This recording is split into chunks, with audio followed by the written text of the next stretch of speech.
وصلي وسلم على المبعوث رحمة للعالمين. اللهم لا علم إلا ما علمتنا وزدنا علما يا كريم. عزیز طالبات، اللہ رب العالمین کے فضل اور اس کے توفیق سے عقیدے کے اس سبجیکٹ میں ارکان ایمان کی تشریح آپ کے سامنے چل رہی ہے۔ ارکان ایمان میں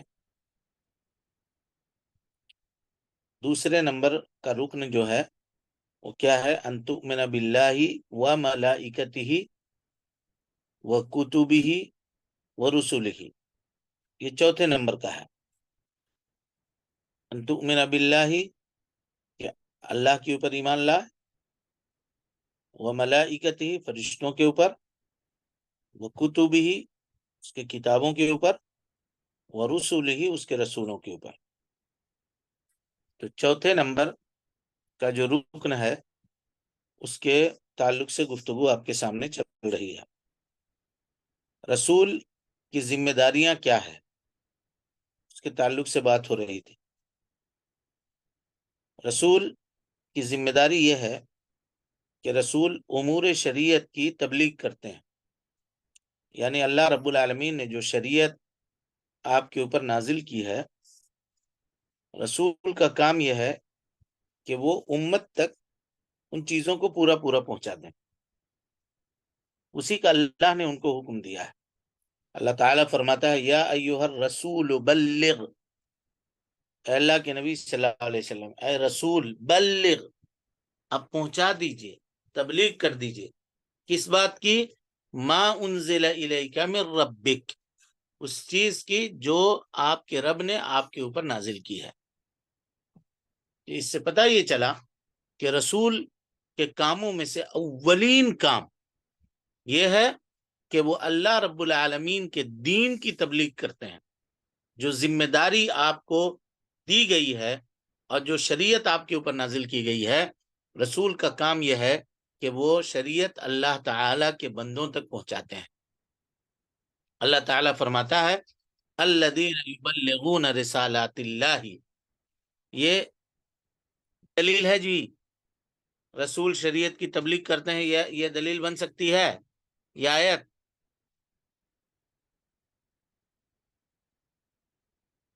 ہاں،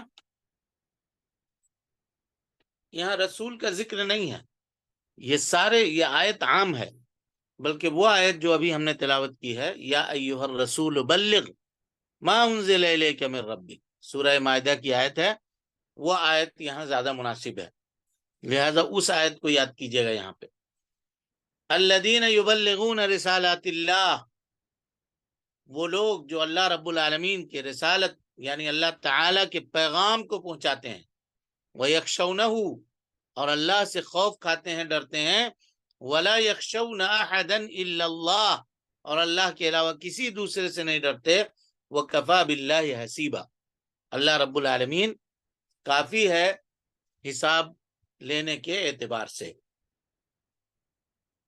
حساب لینے کے اعتبار سے کافی ہے اللہ رب العالمین۔ یہاں غور کیجئے، کہا کہ الذین یبلغون رسالات اللہ، جو لوگ اللہ رب العالمین کے پیغام کو پہنچاتے ہیں۔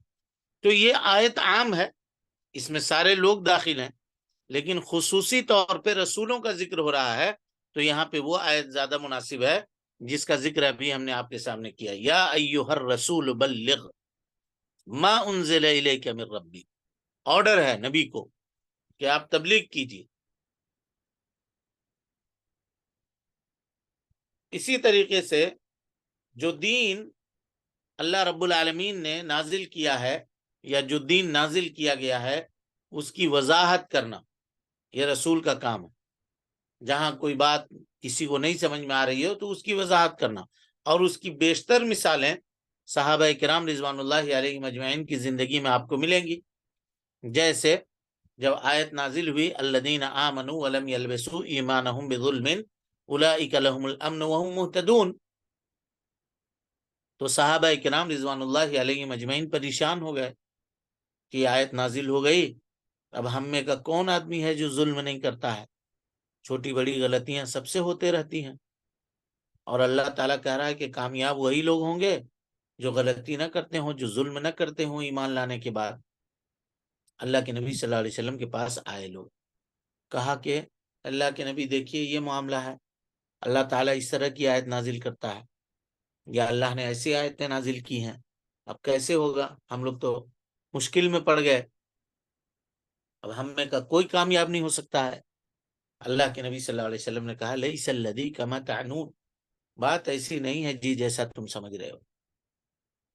یہاں ظلم سے مراد وہ ظلم ہے جس کا ذکر اللہ رب العالمین نے سورہ لقمان میں کیا ہے۔ کون کا؟ ان الشرک لظلم عظیم۔ ایمان لانے کے بعد اگر کوئی آدمی اپنی ایمان میں شرک کی ملاوٹ نہیں کرتا ہے تو یہ وہ آدمی ہے جو کامیاب ہے۔ لیکن اگر کوئی آدمی ایمان لائے، ایمان کا دعویٰ کرے لیکن شرک کی ملاوٹ بھی کرے، مشرک بھی ہو، تو وہ آدمی کامیاب نہیں ہو سکتا ہے، یہ مراد۔ تو یہاں دیکھیے اللہ کے نبی صلی اللہ علیہ وسلم نے وضاحت کی، بتلا دیا کہ ایسے کرنا ہے۔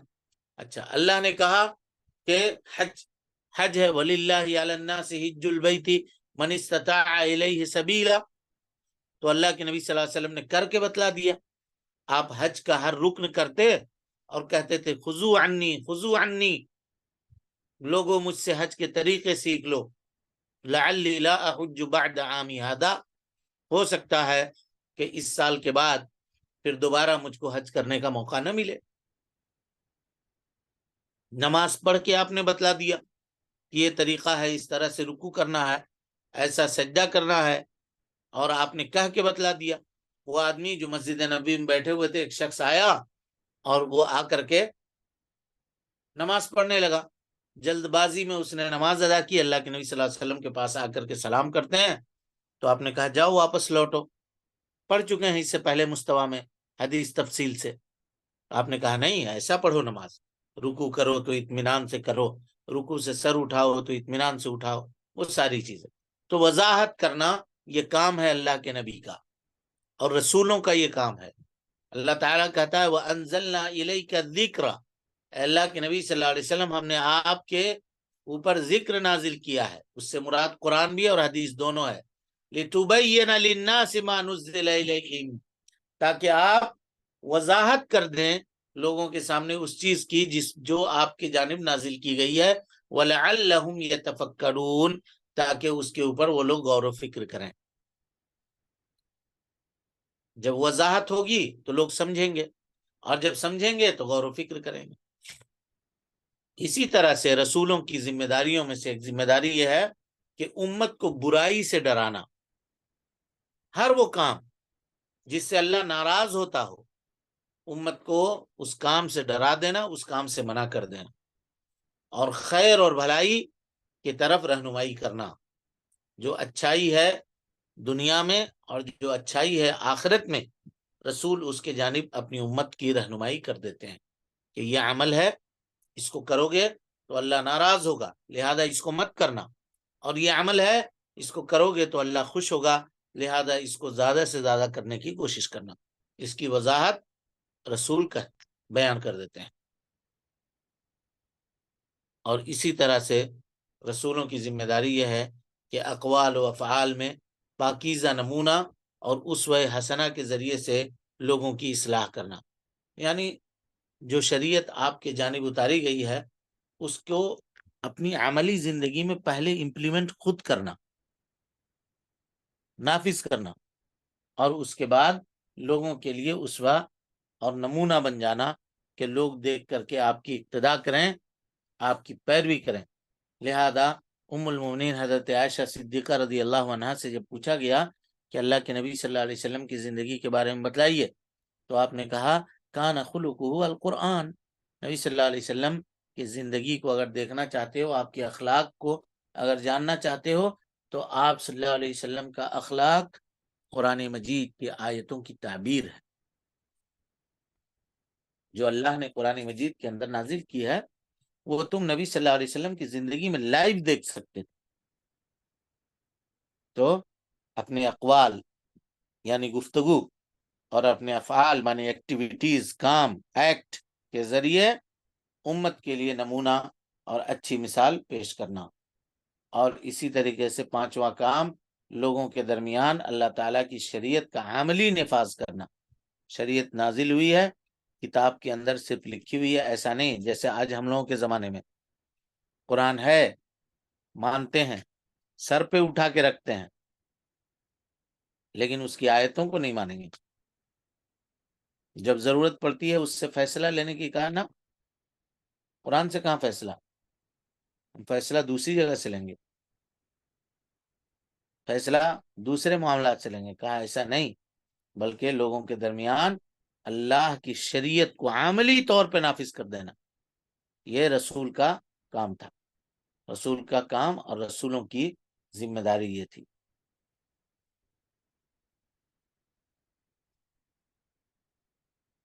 چلیں، ہو گیا مکمل، یہ آگے بڑھیے۔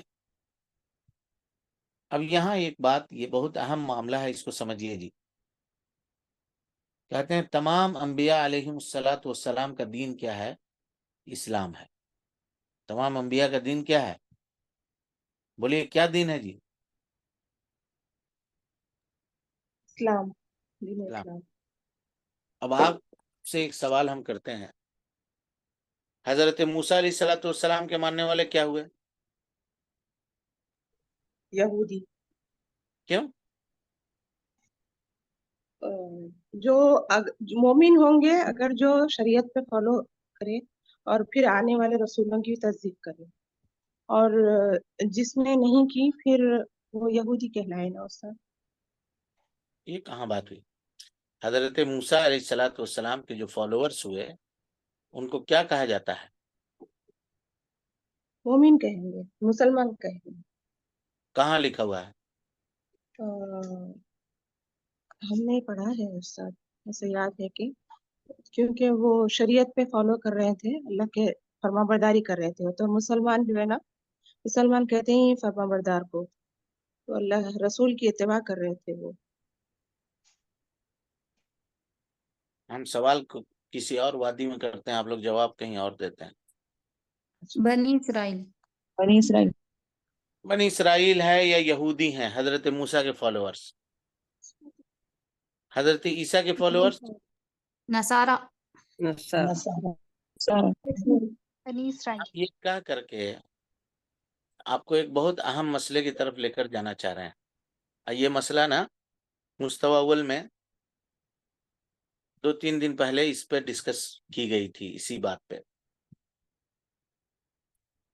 وہ کیا تھا مسئلہ؟ کہ اللہ تعالیٰ نے ہم لوگ کو تو مسلمان پیدا کیا ہے، پھر اپنے آپ کو یہ کہنا کہ وہ اس مسلک سے ہے، وہ اس منہج سے ہے، وہ اس کی کیا ضرورت ہے؟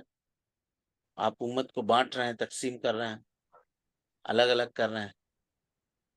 یہ اس بات کے جانب اشارہ ہے جو ہم کہہ رہے ہیں، اور آج لوگ یہ کہتے ہیں کہ یہ لوگ اپنے آپ کو اہل الحدیث کہہ کر کے فرقہ بندی کر رہے ہیں۔ کیا یہ بات صحیح ہے؟ نہیں نہیں سر، نہیں صحیح تمام نہیں۔ انبیاء کی شریعت، غور سے سنیے، جواب دیجیے گا، تمام انبیاء کی شریعت اسلام ہی ہے، اس پہ سب متفق، سب کی شریعت اسلام ہے، سب کے ماننے والے مسلم ہیں، لیکن اللہ نے قرآن مجید کے اندر حضرت موسیٰ علیہ الصلاۃ والسلام کو کے ماننے والوں کو مسلم کہا، کیا کہا؟ اہل التورات کہا، وَلْيَحْكُمْ أَهْلُ التَّوْرَاتِ بِمَا أَنزَلَ اللَّهُ فِيهِ۔ اسی طرح سے انجیل جن کو ملا تھا ان کو کہا اہل الانجیل، ہے کہ نہیں جی؟ جی ہے، جی استاد۔ ہمارے نبی کو جو ملا ہے وہ قرآن اور حدیث دونوں، قرآن کو حدیث بھی کہتے ہیں، فَبِأَيِّ حَدِيثٍ بَعْدَهُ يُؤْمِنُونَ، اللہ الذی نزل احسن الحدیث، قرآن کو اللہ نے کہا ہے۔ اب اگر نبی صلی اللہ علیہ وسلم کے فالوور اپنے آپ کو اہل الحدیث کہتے ہیں تو اس میں کسی کے پیٹ میں درد کیوں ہوتا ہے؟ اور کوئی یہ کیوں کہتا ہے کہ تم لوگ فرقہ بندی کر رہے ہو؟ اللہ نے ہمارا نام مسلمان کیا، اس لیے ہم مسلمان ہیں؟ بتائیے تو، یہ بات مناسب ہے؟ نہیں۔ یہ کہنے کے لیے یہ تمہید آپ کے سامنے باندھا ہے، یہ بتانے کے لیے. اور ایک جماعت، ایک فرقہ پیدا ہوا جی. ہاں، اس نے کہا کہ ہم لوگ سب مسلمان ہیں. ہوا سماکم المسلمین، اللہ نے تمہارا نام رکھا ہے مسلمان، تو تم اپنے آپ کو کیوں کہتے ہو فلاں فلاں فلاں فلاں؟ تو اللہ تعالیٰ نے تمہارا نام مسلمان رکھا ہے، تو تم زید عمر بکر کاہے کو رکھتے ہو؟ سب مسلمان رکھو، کہو کہ مسلمان مسلمان مسلمان مسلمان مسلمان، تب سمجھ میں آئے گا. نام رکھیں گے. جب باطل فرقوں کا وجود ہوا تو باطل فرقوں سے اپنے آپ کو بچانے کے لیے، کیونکہ ہر آدمی یہ دعویٰ کرتا ہے کہ ہم کتاب و سنت پر عمل کرتے ہیں، کوئی یہ تھوڑی کہتا ہے کہ ہم فلاں کتاب پہ عمل کر رہے ہیں، کوئی نہیں کہتا ہے. پتا کیسے چلے گا کہ کون حق کے اوپر ہے، کون حق کے اوپر ہے؟ کیسے پتا چلے گا؟ عمل کے ذریعے. ہے عمل کے ذریعے. قرآن و سنت پہ عمل کر کے استاد، جو طریقہ اللہ کے رسول صلی اللہ علیہ وسلم نے بتایا اس پر عمل کرے تھے. نام کے وہ ذریعے سے. ہے تو ہر ایک تو دعویٰ کر رہا ہے نا.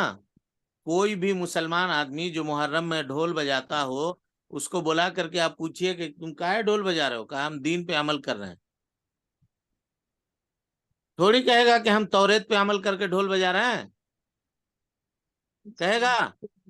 نہیں پھر کہے گا. تو کیا صحیح ہے وہ؟ نہیں بالکل نہیں. غلط ہے. تو وہی جاننے کے لیے جب ان باطل فرقوں کا وجود ہوا تو اہل حق نے اپنے آپ کو پہچاننے کے لیے اپنے کچھ صفاتی نام رکھے تاکہ اس سے ان کی پہچان ہو سکے. اور انہیں ناموں میں سے یہ نام ہے اہل سنت والجماعت یا اہل الحدیث. یہ کوئی فرقہ نہیں ہے. فرقہ وہ ہوتا ہے جو اپنے اصل سے جدا ہوتا ہے، اور اہل الحدیث کبھی اپنے اصل سے جدا ہی نہیں ہوئے. دین کا اصل کیا ہے جی؟ کتاب اللہ اور نبی صلی اللہ علیہ وسلم کی سنت. جو ایسے کتاب، اللہ کی کتاب کو، نبی صلی اللہ علیہ وسلم کی سنت کو صحابہ کرام رضوان اللہ علیہم اجمعین نے سمجھا ہے، اہل الحدیث آج بھی ویسے ہی ان کو سمجھتی ہے. اور ان کو سمجھنے میں کسی کے قول، کسی کے عمل اور کسی کے فعل اگر اللہ اور اس کے رسول کے حکم کے مطابق ہو تو قبول کرتی ہے، بصورت دیگر اس کو قبول نہیں کرتی ہے. یہی منہج ہے اس کا. تمام انبیاء علیہم السلام کا دین اسلام ہے. تمام انبیاء والرسل علیہم السلام کا دین اسلام ہی ہے. اللہ تعالیٰ کا ارشاد ہے ان الدین عند اللہ الاسلام، بے شک دین اللہ رب العالمین کے نزدیک اسلام ہے. اللہ تعالیٰ نے جس دین کو پسند کیا ہے وہ دین کیا ہے؟ اسلام ہے. اور تمام انبیاء، یہ غور کیجئے گا، تمام انبیاء ایک اللہ کی عبادت کی طرف بلاتے تھے اور غیر اللہ کی عبادت چھوڑنے کی تلقین کرتے تھے. یعنی ہر نبی نے اپنی امت کو توحید کی دعوت دی ہے جی، ہر نبی نے. وَلَقَدْ بَعَثْنَا فِي كُلِّ أُمَّةٍ رَسُولًا أَنِ اعْبُدُوا اللَّهَ وَاجْتَنِبُوا الطَّاغُوتَ. ہر امت میں ہم نے ایک رسول بھیجا، اس کا کام یہ تھا کہ وہ لوگوں کو ایک اللہ کی عبادت کی دعوت دیتے تھے اور اللہ کے علاوہ جن جن چیزوں کی عبادت کی جاتی ہے ان کی عبادتوں سے لوگوں کو روکتے تھے، منع کرتے تھے، چھوڑنے کی تلقین کرتے تھے. ہاں، یہ الگ بات ہے کہ ان کی شریعت مختلف رہی ہے. نماز پڑھنے کا طریقہ الگ ہو سکتا ہے، روزہ رکھنے کا طریقہ الگ ہو سکتا ہے، پاکی ناپاکی کے مسائل الگ ہو سکتے ہیں. جیسے حضرت موسیٰ کی شریعت میں اگر کسی آدمی کے کپڑے میں نجاست لگ جاتا، پیشاب کے قطرے لگ جاتے یا گندگی لگ جاتی تو وہ پانی سے دھونے سے پاک نہیں ہوتا تھا، قینچی سے وہ کپڑا وہاں سے کاٹ کے ہٹا دینا پڑتا. یہ کپڑے کی پاکیزگی تھی. اچھا، ان کے یہاں مال غنیمت حلال نہیں تھا. غنیمت کا مال اکٹھا کر کے ایک جگہ جمع کر دیتے تھے، آسمان سے ایک چنگاری گرتی تھی اور اس کو جلا کر کے راکھ کر دیتے. اسی طرح سے ان کے یہاں تیمم نہیں تھا. ناپاک ہوئے تو پانی سے غسل کیے بغیر آپ عبادت کو انجام نہیں دے سکتے تھے. اسی طرح سے ہر جگہ وہ اپنی عبادت انجام نہیں دے سکتے تھے. عبادت کے لیے ان کا جو مخصوص گھر تھا وہاں حاضر ہونا ضروری تھا. اور ہمارے لیے کیا معاملہ ہے؟ ہمارے لیے معاملہ یہ ہے کہ اگر آپ کہیں جا رہے ہیں، سفر میں ہیں اور نماز کا وقت آ گیا، فَأَيَّمَا رَجُلٍ أَدْرَكَتْهُ الصَّلَاةُ، مسلم بلوغ المرام میں حدیث پڑھ چکے ہیں آپ لوگ. فَأَيَّمَا رَجُلٍ أَدْرَكَتْهُ الصَّلَاةُ فَلْيُصَلِّ، جہاں کہیں بھی اس کو نماز کا وقت پکڑ لے اس سے چاہیے کہ وہ کیا کرے؟ نماز پڑھے. سفر میں جا رہے ہیں، کار میں بیٹھے ہوئے ہیں، بس میں ہیں، بس نے روکا ہے کہیں کسی جگہ پر تھوڑی دیر آرام کے لیے، ناشتہ پانے کے لیے، دیکھا آپ نے کہ مغرب کا نماز کا وقت ہو رہا ہے، کسی اچھے جگہ پہ جا کر کے وضو کیا اور چادر وغیرہ ڈال دی، یا نہیں تو ایسی گھاس پہ کھڑے ہو گئے اور نماز ادا کر لی. اب اس کے لیے ضروری نہیں ہے کہ آپ مسجد ڈھونڈیے اور مسجد جا کر کے نماز ادا کیجیے. ہاں، آپ اپنے محلے میں ہیں، اپنے گھر میں ہیں، تو مرد اگر آدمی ہے تو اس کے لیے جماعت سے حاضری ضروری ہے، مسجد میں جا کر کے نماز ادا کرے گا اگر کوئی عذر نہیں ہے تو. ہاں، اگر بیمار ہے، چل نہیں سکتے ہیں، یا عذر شرعی ہے، بہت بارش ہو رہی ہے، بہت تیز آندھی چل رہی ہے، لائٹ وغیرہ کٹا ہوا ہے، نہیں جا سکتے ہیں، گر جائیں گے، کوئی اور مسئلہ ہو جائے گا، تو ٹھیک ہے، گھر پہ پڑھ لیجیے. نہیں تو اگر اذان کی آواز آ رہی ہے اور مسجد پہنچ سکتے ہیں تو پہنچنا چاہیے. بہرحال تو بتانے کا یہ مقصود تھا کہ انبیاء کی شریعتیں بے شک مختلف رہی ہیں. کس میں؟ عمل کے اندر، عملی شریعتوں میں. لیکن عقیدے کے باب میں سب کی شریعت ایک ہے. ہر نبی اپنے زمانے میں واجب الاتباع ہوا کرتے تھے، ان کی اتباع کیے بغیر کوئی چارہ نہیں تھا. اسی طریقے سے ہر نبی نے اپنے قوم کو توحید کی دعوت دی ہے. توحید کے اوپر عمل کیے ہوئے کسی کی نجات نہیں ہوتی ہے، کبھی بھی نہیں. ٹھیک ہے، اگرچہ شریعتیں مختلف تھیں لیکن سب بنیادی طور پر توحید کے اوپر متفق تھے. حضرت ابو ہریرہ رضی اللہ تعالی عنہ کی روایت ہے کہ نبی کریم صلی اللہ علیہ وسلم نے فرمایا، الانبیاء اخوۃ لعلات امہاتہم شتیٰ ودینہم واحد. بخاری کی.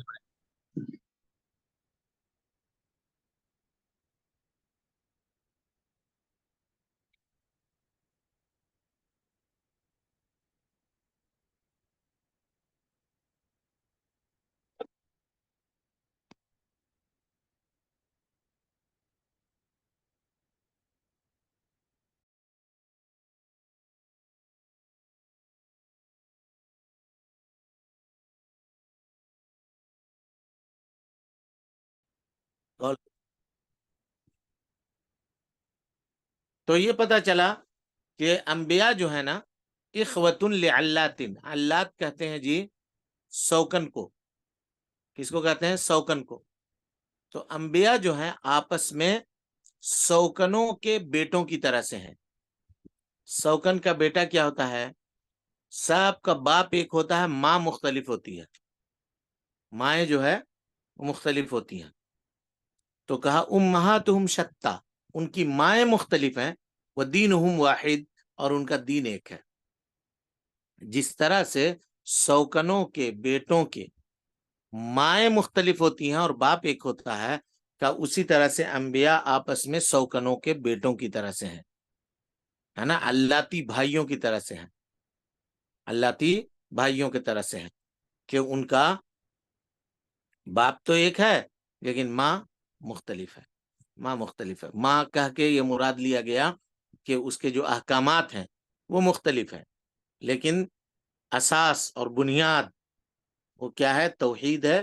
توحید میں ساری شریعتیں ایک ہیں، ساری شریعتیں. کسی شریعت میں شرک جائز نہیں تھا جی، کسی شریعت میں کفر جائز نہیں تھا، کسی شریعت میں اللہ رب العالمین کی توحید سے کمپرومائز نہیں کیا گیا تھا.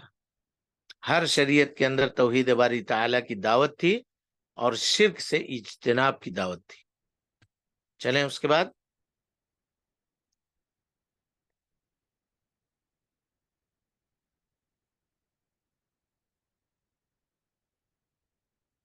کا تمام رسول جو ہیں بشر ہیں اور انہیں علم غیب بھی نہیں ہے.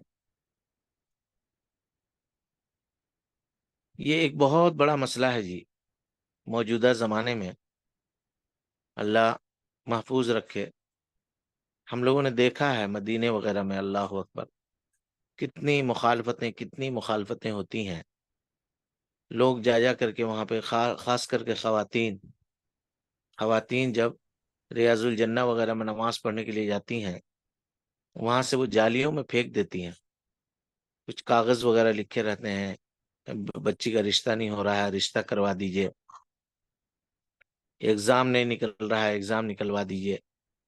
کوئی لا کر کے شادی کا کارڈ ڈال جاتا ہے کہ فلاں تاریخ کو ہماری بچی کی شادی ہے، آپ اللہ کے رسول ضرور تشریف لائیے. کیا معاملہ ہے! جس نبی نے اپنی امت کو سب سے زیادہ شرک کے اوپر سے ڈرایا، منع کیا، لوگ جا کر کے اسی کے پاس شرک کر رہے ہیں. بڑی یہ افسوس کا مقام. اور علم غیب والا مانتے ہیں، کہتے ہیں کہ علم غیب یہ اللہ تعالیٰ کی خصوصیت میں سے ہے، نہ کہ انبیاء علیہم الصلاۃ والسلام کی صفت میں سے. کسی نبی کی یہ صفت نہیں ہے کہ وہ غیب کا جاننے والا ہو. ہاں، کچھ باتیں وہ غیب کی بتلاتے ہیں، لیکن وہی بات بتلاتے ہیں جس کی خبر اللہ رب العالمین نے ان کو دی ہوتی ہے. جس کی خبر اللہ تعالیٰ نے ان کو نہیں دی ہے، اس کے بارے میں وہ نہیں جانتے ہیں. اب آپ غور کیجئے، نبی صلی اللہ علیہ وسلم کی زندگی میں ایک سخت موقع آیا جی. سخت موقع کیا تھا؟ جب ام المومنین حضرت عائشہ صدیقہ رضی اللہ عنہا کے اوپر منافقوں نے تہمت لگائی. اس سے بڑا سخت موقع ایک انسان کی زندگی میں کچھ بھی نہیں ہو کہ لوگ اس کے بستر کے اوپر سوال اٹھا دیں اور اس کے گھر کو بدنام کریں. اس سے بڑا کوئی معاملہ نہیں ہے. 50 دنوں تک اللہ کے نبی صلی اللہ علیہ وسلم پریشان رہے. اگر آپ عالم الغیب ہوتے تو آپ کہہ دیتے کہ نہیں کہ وہ لوگ جھوٹ بول رہے ہیں.